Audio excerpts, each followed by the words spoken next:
Le digo que llame.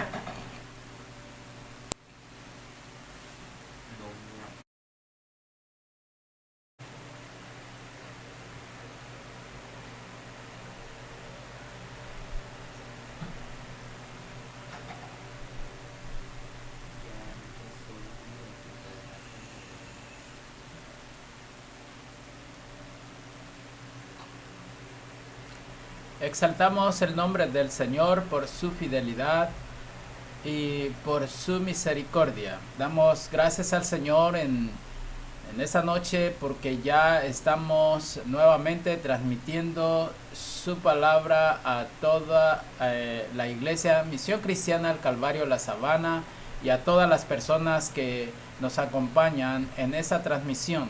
Les envío saludos a todos y a cada uno de ustedes. Y vayamos a las escrituras en esa noche, en Éxodo capítulo 25, versículo 10. Y nos dice, harán también un arca de madera de acacia cuya longitud será de 2,5 codos, su anchura de 2,5 codos y su altura de 1,5 codos. Y la cubrirás de oro puro por dentro y por fuera, y harás sobre ella una cornisa de oro alrededor. Estamos viendo la instrucción que le está dando nuestro Dios a Moisés de hacer un arca de madera de acacia, recubierta de oro puro por dentro y por fuera. Es importante que hoy entendamos acerca del arca del testimonio y miremos cómo el Señor le da las medidas exactas que debía tener el arca. En el versículo 17, Éxodo 25, 17 dice, y harás un fino cuya longitud será de 2,5 codos y su anchura de 1,5 codos. Y harás también 2 querubines de oro labrados a martillo, los harás en los 2 extremos del propiciatorio. Harás pues un querubín en un extremo y un querubín en el otro extremo de una pieza con el propiciatorio. Harás los querubines en sus 2 extremos. Estamos viendo cómo le está dando las indicaciones, cómo se debía hacer esto que el Señor le estaba pidiendo. Estaba hablando acerca de hacer 2 querubines de oro y cómo irían colocados. Le estaba dando claras indicaciones. Entonces, sigamos adelante. Versículo 20. Y los querubines extenderán por encima las alas, cubriendo con sus alas el propiciatorio, sus rostros el uno enfrente del otro, mirando al propiciatorio los rostros de los querubines.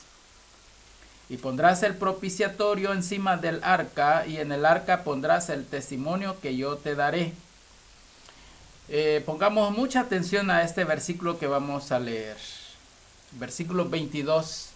Estamos mirando que las claras indicaciones que le está dando acerca del arca del pacto, también como se le llama, o el arca. Entonces el versículo 22 dice, y de allí me declararé a ti. Por eso pongamos atención en esto. Versículo 22, y de allí me declararé a ti y hablaré contigo de sobre el propiciatorio, de entre los 2 querubines que están sobre el arca del testimonio, todo lo que yo te mandare para los hijos de Israel. Notemos allí entonces que dice, y de allí me declararé a ti. Dios le está hablando a Moisés, y de allí me declararé a ti. Por eso es importante entender acerca del arca del testimonio, que quiere decir que estaría la misma presencia de Dios allí en el arca. Por eso es muy importante lo que estamos leyendo, la presencia de Dios, algo real allí en el arca. Dios estaba declarando a Moisés que hiciera esta arca de oro, cubierta de oro puro por dentro y por fuera. Claro, le da otras indicaciones, solo que estoy solo leyendo lo que quiero enfatizar en esta noche.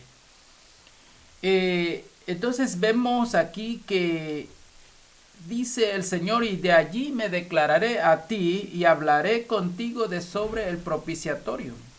Habla de declararse a él y de hablar con él. Es decir, que Dios hablaría de entre los dos querubines que están sobre el arca del testimonio. Entonces estaría hablando Dios de allí con Moisés. De hecho, la escritura dice que Dios hablaba cara a cara. Por eso cuando entraba Moisés, Dios hablaba cara a cara, porque de allí, como dice aquí el versículo 22, y de allí me declararé a ti y hablaré contigo. Estaba la misma presencia de Dios allí en el propiciatorio, o en el arca, en el arca del testimonio. Claro, está allí también sobre el arca estaba el propiciatorio. Entonces estamos mirando entonces que estaba la presencia de Dios misma allí. Allí entraba Moisés y Dios hablaba cara a cara con Moisés, como dice la escritura. No era algo místico, no era algo fantasioso, sino que era una realidad. Dios se declaraba allí, Dios hablaba con Moisés de una manera real. Por eso notemos allí. Era muy importante el arca del testimonio, porque ahí estaba la presencia de Dios. Pero vayamos ahora a Primera de Samuel, capítulo 4. Siempre recordando lo que leímos ya al inicio acerca del arca del testimonio. Muy importante, porque para que podamos entender ahora lo que vamos a leer en Primera de Samuel capítulo 4. Dice, y Samuel habló a todo Israel. Por aquel tiempo salió Israel a encontrar en batalla a los filisteos y acampó junto a Eben-ezer, y los filisteos acamparon en Afec. Y los filisteos presentaron la batalla a Israel, y trabándose el combate, Israel fue vencido delante de los filisteos, los cuales hirieron en la batalla en el campo como a 4,000 hombres. Versículo 3. Cuando volvió el pueblo al campamento, los ancianos de Israel dijeron, ¿por qué nos ha herido hoy Jehová delante de los filisteos?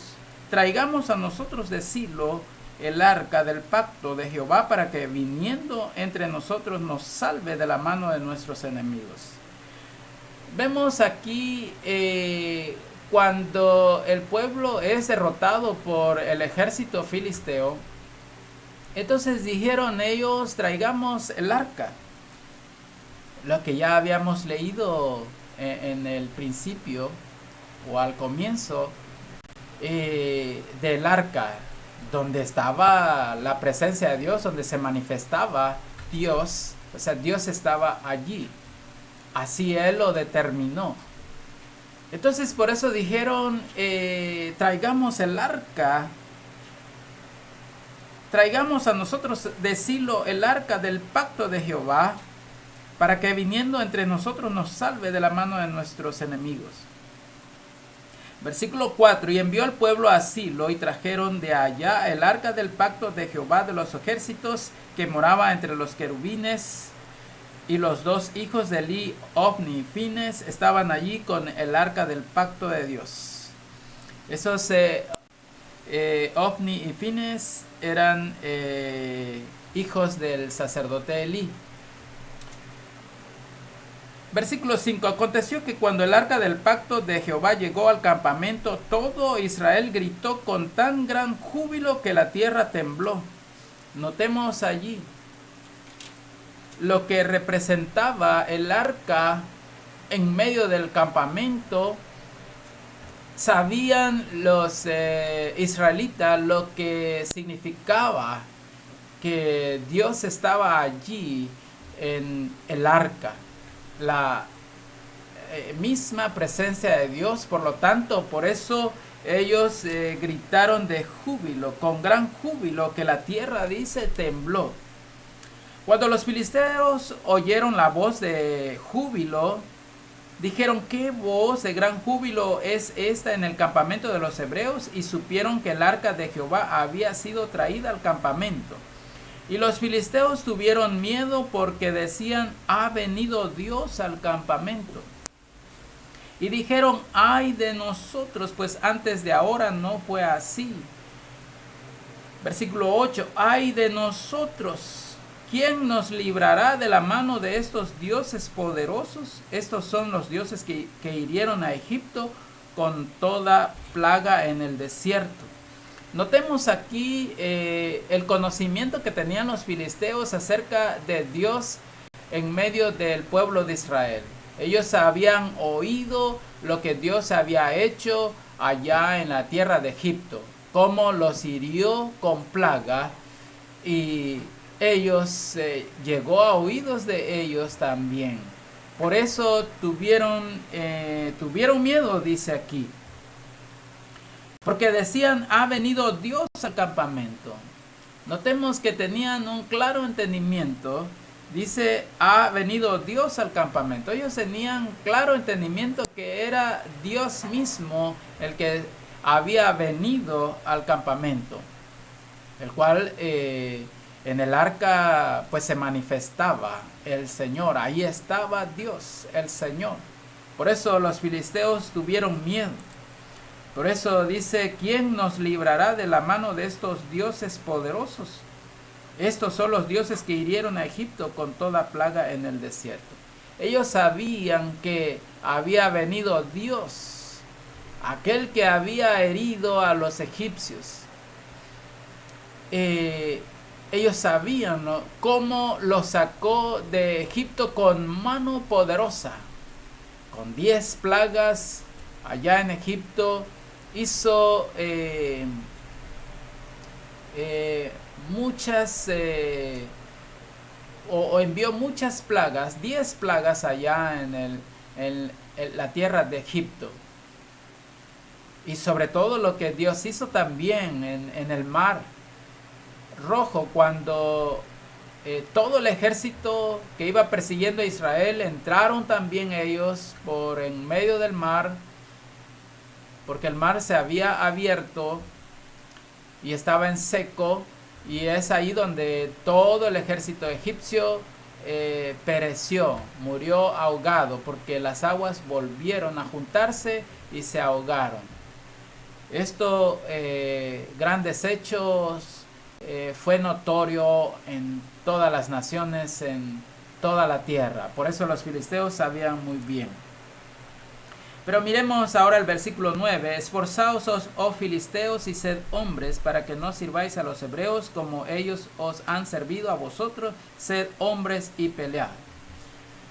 Sin embargo, ellos tomaron ánimo y a pesar de que sabían que pues podían perder la batalla, porque Dios estaba allí. Versículo 10. Pelearon pues los filisteos, e Israel fue vencido, y huyeron cada cual a sus tiendas, y fue hecha muy grande mortandad, pues cayeron de Israel 30,000 hombres de a pie. Versículo 11. Y el arca de Dios fue tomada, y muertos los 2 hijos de Elí, Ofni y Fines.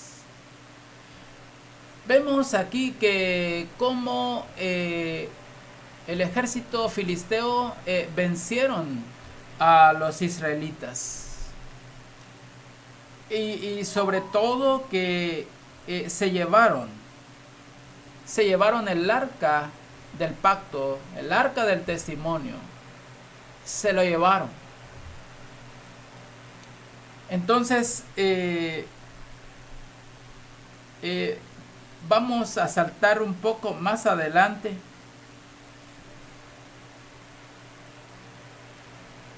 Capítulo 5. Capítulo 5 dice: cuando los filisteos capturaron el arca de Dios, la llevaron desde Eben-ezer a Asdod.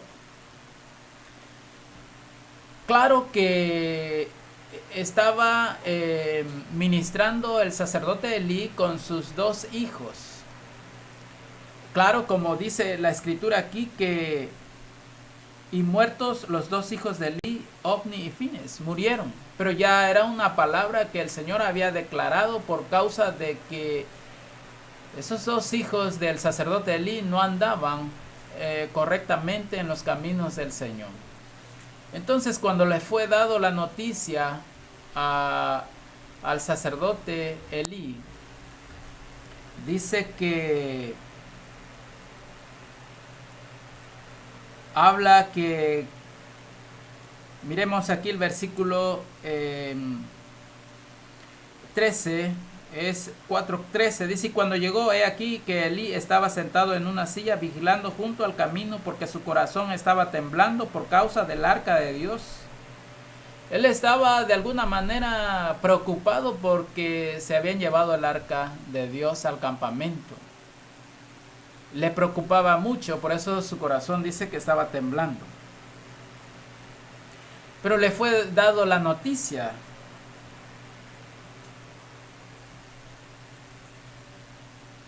Dice aquí el versículo 15, dice: era ya Elí de edad de 98 años y sus ojos se habían oscurecido de modo que no podía ver. Ya era un anciano. Y dijo pues aquel hombre a Elí: yo vengo de la batalla, he escapado hoy del combate. Y Elí dijo: ¿qué ha acontecido, hijo mío? Y el mensajero respondió diciendo: Israel huyó delante de los filisteos, y también fue hecha gran mortandad en el pueblo, y también tus dos hijos, Ofni y Fines, fueron muertos, y el arca de Dios ha sido tomada. Versículo 18: y aconteció que cuando él hizo mención del arca de Dios, Elí cayó hacia atrás de la silla al lado de la puerta y se desnucó, y murió porque era hombre viejo y pesado. Estamos mirando que le dieron la noticia de que sus hijos habían sido muertos. Sin embargo, fue cuando le dijeron que el arca de Dios había sido tomada, fue allí la impresión que se llevó, de manera que se fue hacia atrás y se desnucó, dice la palabra del Señor. Fue una gran noticia, de manera que esto impactó mucho su vida al saber que el arca había sido llevada por los filisteos. Ahora sí, vayamos al capítulo 5, 1 Samuel capítulo 5. Cuando los filisteos capturaron el arca de Dios, la llevaron desde Eben-ezer a Asdod, y tomaron los filisteos el arca de Dios y la metieron en la casa de Dagón y la pusieron junto a Dagón. Y cuando al día siguiente los de Asdod se levantaron de mañana, he aquí Dagón postrado en tierra delante del arca de Jehová. Miremos que metieron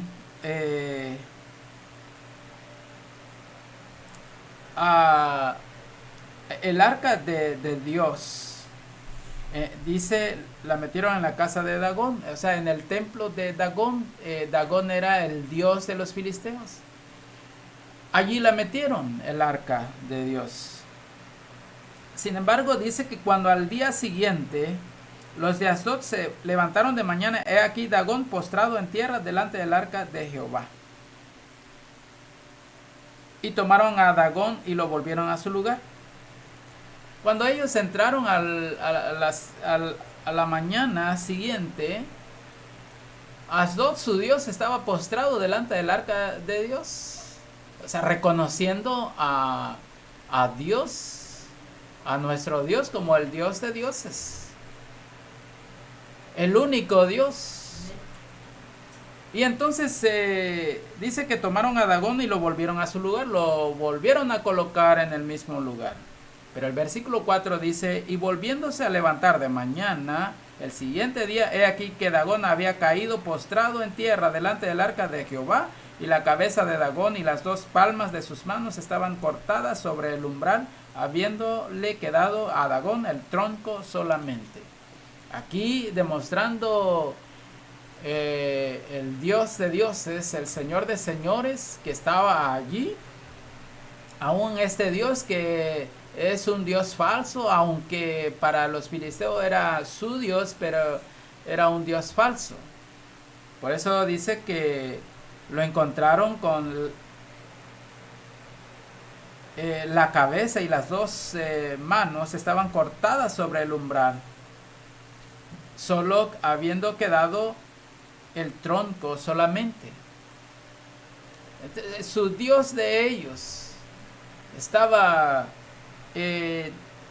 destruido en piezas, cortado estaba, para mostrar que el Dios que estaba allí era mayor. El versículo 5 dice, por esta causa los sacerdotes de Dagón y todos los que entran en el templo de Dagón no pisan el umbral de Dagón en Asdod hasta hoy. Hasta hoy, dice. Por esta causa no pisan ahí porque ahí quedaron las piezas, la cabeza cortada, las manos ahí cortadas. Por eso hasta hoy dice que no pisan, todos los que entran en el templo de Dagón no pisan el umbral de Dagón. Aún, o más bien ya reconociendo en este tiempo que el Dios de dioses es nuestro Dios, el Dios de Israel, es el verdadero Dios, el creador de todas las cosas. Él es el verdadero y al que debemos reconocer como el Dios de dioses, el Dios todopoderoso, el único, no hay otro. Como lo ha dicho en su palabra en el libro del profeta Isaías, antes de mí no fue formado Dios, ni lo será después. No ha habido Dios antes, ni lo será después, lo ha declarado el Señor. Él es el único Dios al que debemos conocer a través de su palabra. Por eso es necesario que estemos escuchando su palabra, porque conoceremos a Dios. No por solo clamar a Dios o por decir en nombre de Dios quiere decir que le conoces. Sin embargo, a través de su palabra le conoceremos como estamos conociendo aquí, como este Dios de los filisteos pues se postró, dice aquí, postrado en tierra delante del arca de Jehová, reconociendo al Señor como el Dios. Y aquí manifestando y declarando que Él es el único Dios verdadero. El versículo 6, y se agravó la mano de Jehová sobre los de Asdod, y los destruyó y los hirió con tumores en Asdod y en todo su territorio. Y viendo esto, los de Asdod dijeron, no quede con nosotros el arca del Dios de Israel, porque su mano es dura sobre nosotros y sobre nuestro Dios Dagón. Reconociendo allí, entendiendo que la mano de Dios estaba sobre ellos, porque estaba ahí, los estaba hiriendo y los estaba castigando por lo que ellos habían hecho. Por eso dijeron, no quede con nosotros el arca del Dios de Israel, porque su mano es dura sobre nosotros y sobre nuestro Dios Dagón. Convocaron pues a todos los príncipes de los filisteos y les dijeron, ¿qué haremos del arca del Dios de Israel? Y ellos respondieron, pásese el arca del Dios de Israel a Gat, y pasaron allá el arca del Dios de Israel. Y aconteció que cuando la habían pasado, la mano de Jehová estuvo contra la ciudad con gran quebrantamiento, y afligió a los hombres de aquella ciudad desde el chico hasta el grande, y se llenaron de tumores. Pasaron el arca a otro lugar, a Gat, y lo mismo sucedió. el Señor hirió, afligió a los hombres de aquella ciudad, desde el pequeño hasta el mayor, se llenaron de tumores. Entonces, el versículo 10, entonces enviaron el arca de Dios a Ecrón, y cuando el arca de Dios vino a Ecrón, los ecronitas dieron voces diciendo: han pasado nosotros el arca del Dios de Israel para matarnos a nosotros y a nuestro pueblo. Y enviaron y reunieron a todos los príncipes de los filisteos, diciendo: enviad el arca del Dios de Israel y vuélvase a su lugar, y no nos mate a nosotros ni a nuestro pueblo. Porque había consternación de muerte en toda la ciudad, y la mano de Dios se había agravado. Entonces estaban reconociendo que Dios estaba allí, que Dios los estaba, se estaba agravando la mano de Dios sobre ellos.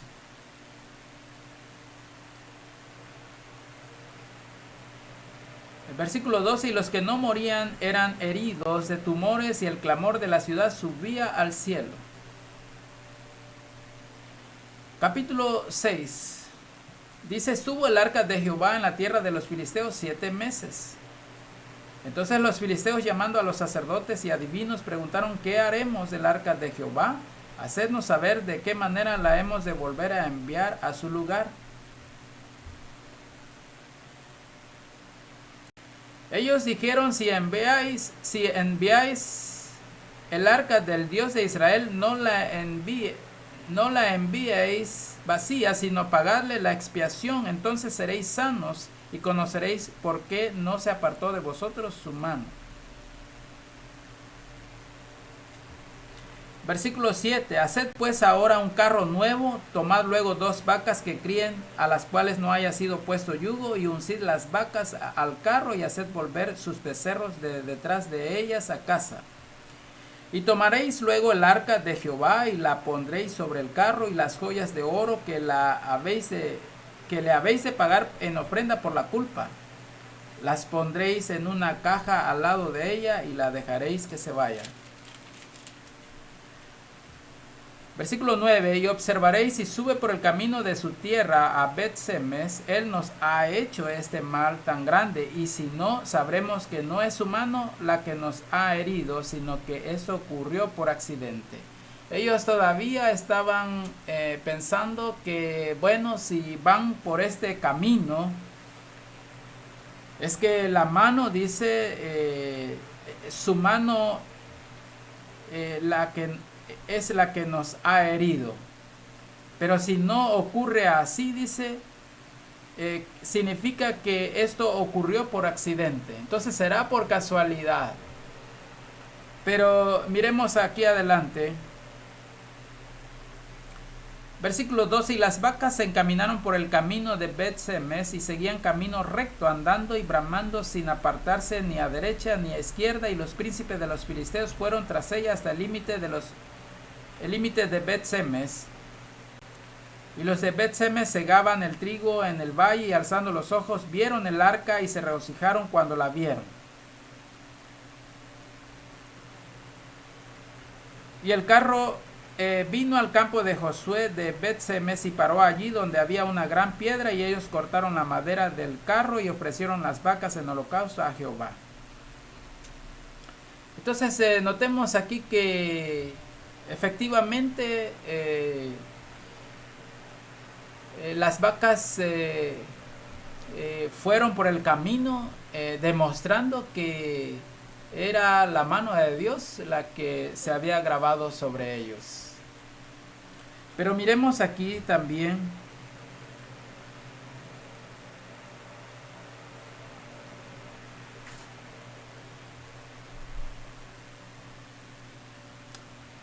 versículo 17.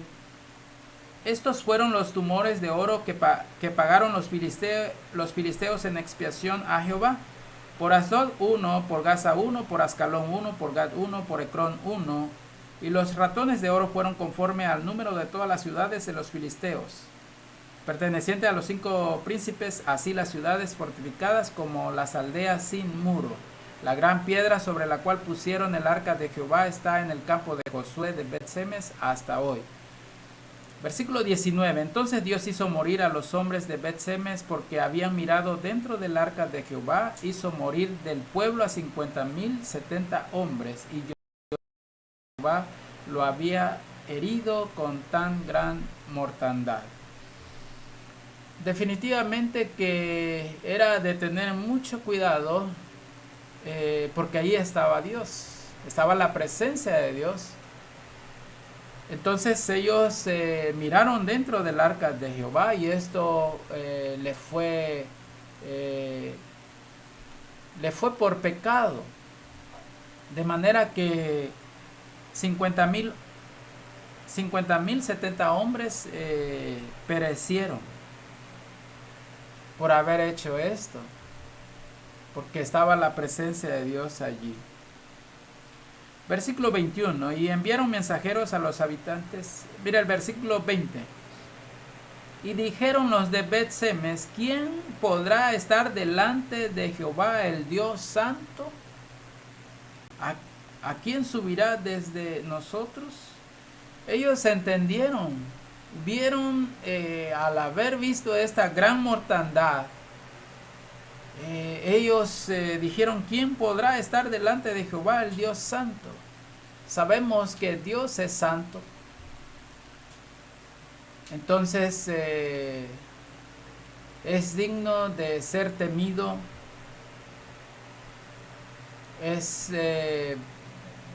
Debe haber temor en nuestra vida acerca de Él, porque Él es santo.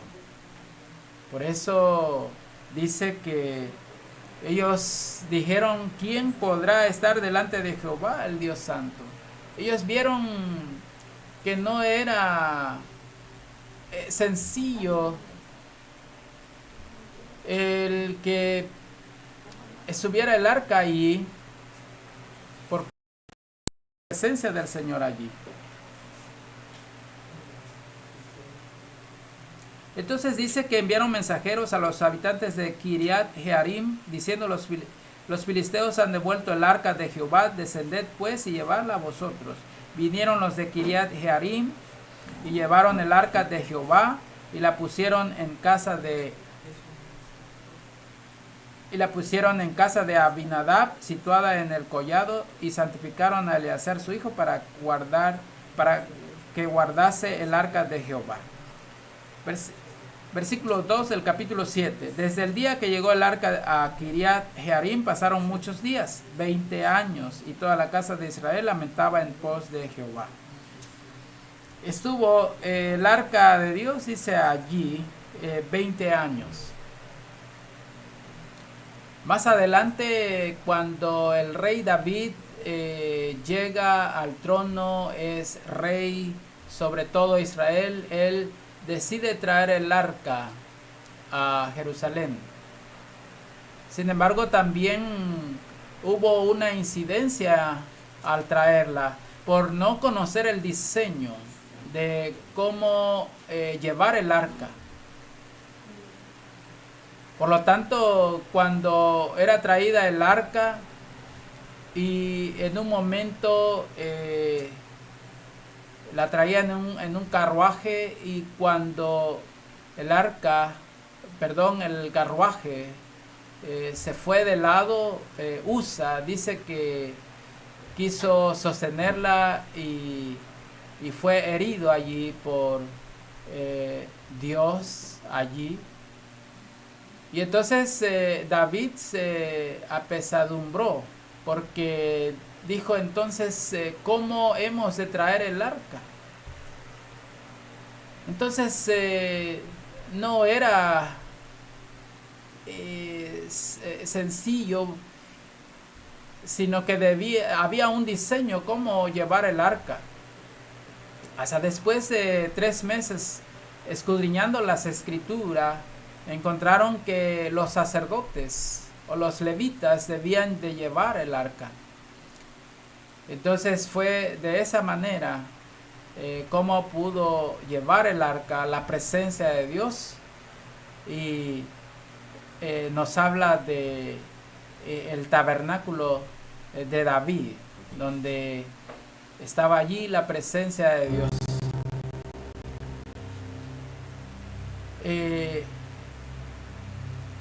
Pero después vemos que su hijo, el rey Salomón,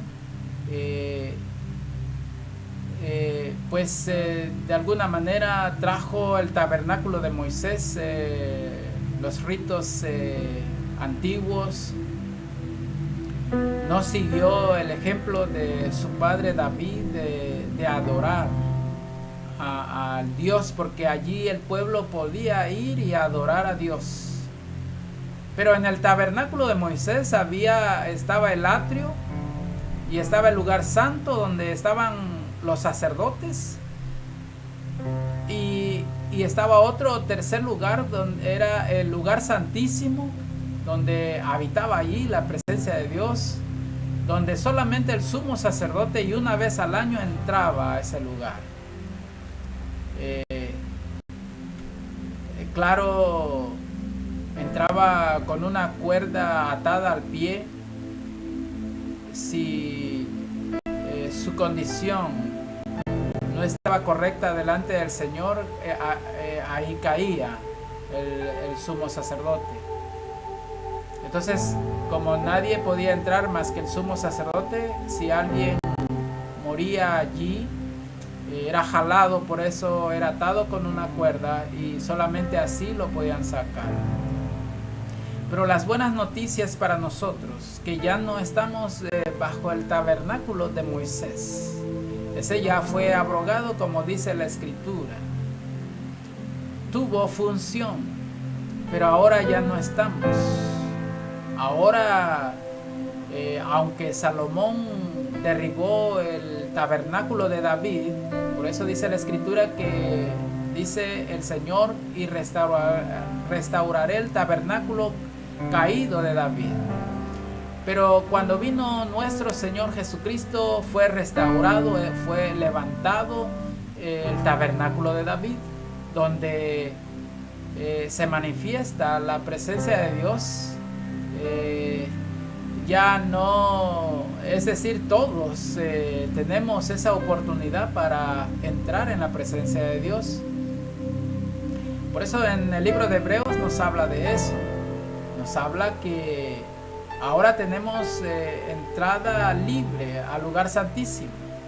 Ahora ya no es cada año y solamente una persona, el sumo sacerdote, podía entrar a la presencia de Dios, sino que ahora se abrió para todos nosotros, los que creemos y los que hemos recibido a su Hijo Jesucristo y lo hemos recibido como nuestro Señor.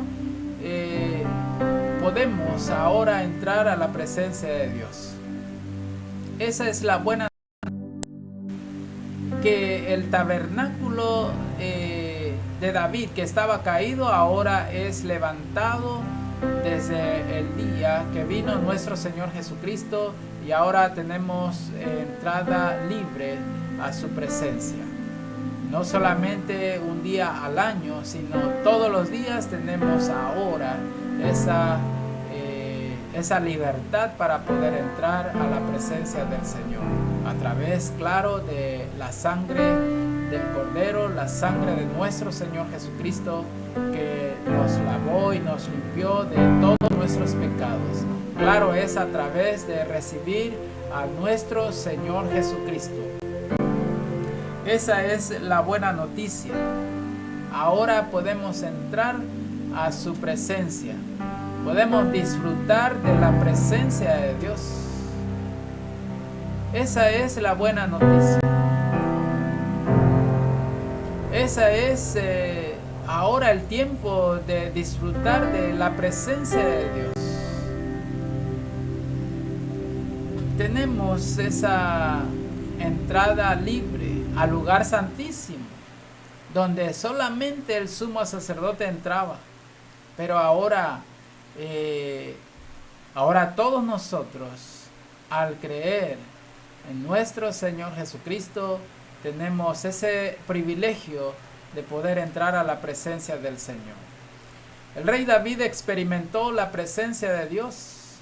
Por eso en uno de sus salmos decía: mejor es un día en tu presencia que 1000 años fuera de ella. Él había experimentado la presencia de Dios. Por eso decía que mejor era tu presencia que la vida. Él había experimentado la presencia de Dios. Por eso él pudo entender que si me fuere, o a dónde me iré yo de tu presencia, porque si me voy a lo profundo del mar, allí estás. Si me voy a las alturas, allí estás. Nadie puede escapar de la presencia de nuestro Dios. La palabra del Señor nos dice que porque en Él somos y nos movemos. No está lejano, sino que estamos en Él. Nos movemos en Él. Somos en Él, porque en Él nos movemos. No estamos lejos de su presencia. Por eso cuán importante es conocer su palabra, oír su palabra, para conocer su voluntad y para que hagamos su voluntad. Es oyendo la palabra de Dios, para que ahora tú puedas experimentar la presencia de Dios a través de recibir a Jesucristo, y a través de nacer de nuevo puedes experimentar la presencia de Dios en tu vida. Una presencia gloriosa, una presencia que podemos disfrutar, la cual disfrutó el rey David. Pudo conocer la presencia de Dios. Por eso decía: no quites de mí tu santo,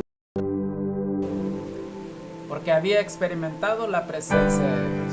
Cuando él fue ungido para ser rey, vino, dice, el Espíritu de Dios sobre él. Por eso se podía enfrentar con el león, con el oso, y los vencía por el Espíritu de Dios. Era por el Espíritu de Dios. Por eso se enfrentó con el gigante, con el cual nadie quería enfrentarse, porque era un gigante, un hombre experimentado en la guerra. Todo un ejército, ninguno quería enfrentarse a él, por cuanto era un gigante. La palabra de Dios dice que tenía 6 dedos. Pero David al gigante y lo venció, porque Jehová dice que me ha librado de la garra del león. Él reconocía que era Dios el que lo había librado de las garras del león, del oso. Así también dice: me librará de este gigante. Y así fue, porque conocía a Dios. Conocía a Dios. Él sabía que lo podía librar. Y eso es lo que debemos hacer: conocer a nuestro Dios, el de las Escrituras. No hay otro Dios. Él es el único Dios. Los demás son falsos. Dioses falsos, como el Dagón, el dios de los filisteos, el cual se postró, lo encontraron postrado delante del arca de Dios, porque ahí estaba la presencia de Dios. Los demás son falsos, los dioses de las naciones son falsos, pero hay un único Dios verdadero, y es el de las Escrituras. Él es. Por eso necesitamos conocer a nuestro Dios. No hay ninguno como Él. Él no tiene fin de días. Él es grande y maravilloso. Por eso es importante que conozcamos a Él. Por eso es importante que te mantengas escuchando la palabra de Dios, porque lo conocerás. Conocerás a Dios. Hay muchos que claman a Dios solo cuando tienen necesidad. Cuando están en apuro, claman a Dios. Pero eso no es conocer a Dios. Como David, que conocía a Dios. ¿Por qué? Porque cada día podía ver a Dios. Cada día tenía experiencia. El profeta Elías, que decía, vive Jehová en cuya presencia estoy. Estaba en la presencia de Dios. Donde quiera que se movía, donde quiera que fuera, sabía que estaba delante de la presencia de Dios. Como decía David, ¿dónde escaparé de tu presencia? Ninguno puede escapar de su presencia. Si se fuera a las alturas, ahí estás tú, dice. Si se fuera a las profundidades, allí está Él. Él está en todo lugar. No podemos escapar de su presencia. Porque en Él somos. Porque en Él nos movemos y somos. Así es que el Señor te bendiga grandemente y espero que hayas sido bendecido a través de su palabra, que hayas recibido del Señor. Quiero enviar saludos en esta noche a Alberto Consejo. Es un gozo para mí saber que estás escuchando la voz de Dios, pero sobre todo que estás viendo a Dios, el único Dios verdadero, al cual muchos dicen creer, sin embargo no lo conocen, pero a través de la Escritura estoy mostrando al verdadero Dios, al que todo lo puede. Para Él no hay nada imposible. Y yo sé que hoy, en esos días, estás viendo la mano de Dios, estás viendo su poder, su gloria y su poder. Porque Él es el que abre la puerta y ninguno puede cerrar. Él es el que cierra y nadie puede abrir. Él es el Señor de señores. Y yo sé que se te ha estado manifestando en esos días. Por eso, qué bueno que has estado oyendo y sigue oyendo la voz de Dios a través de su palabra. Te envío saludos y envío también salud a tu vida. Suelto la palabra de sanidad para tu vida y que sepas y conozcas que Él es el único Dios verdadero, al cual es digno de toda alabanza y de toda adoración. Así es que el Señor te bendiga. A Giovanni Flores y Margarita también les envío saludos. Qué bueno que están escuchando la palabra de Dios. Es su palabra, la cual no vuelve vacía.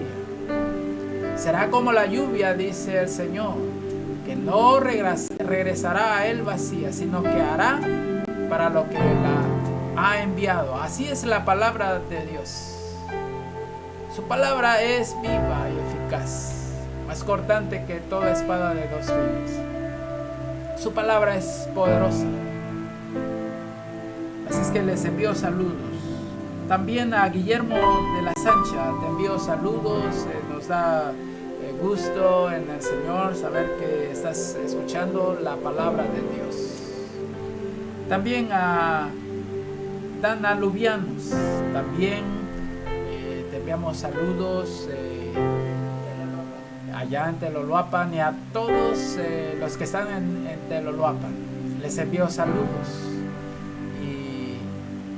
Bendigo al Señor por sus vidas de ustedes que están oyendo la voz de Dios y le conocerán. Al mantenerse escuchando su palabra, lo conocerán, porque aquí está su palabra. A Verónica Sánchez también, hijos allí en Teloloapan. Zapopan también te enviamos saludos.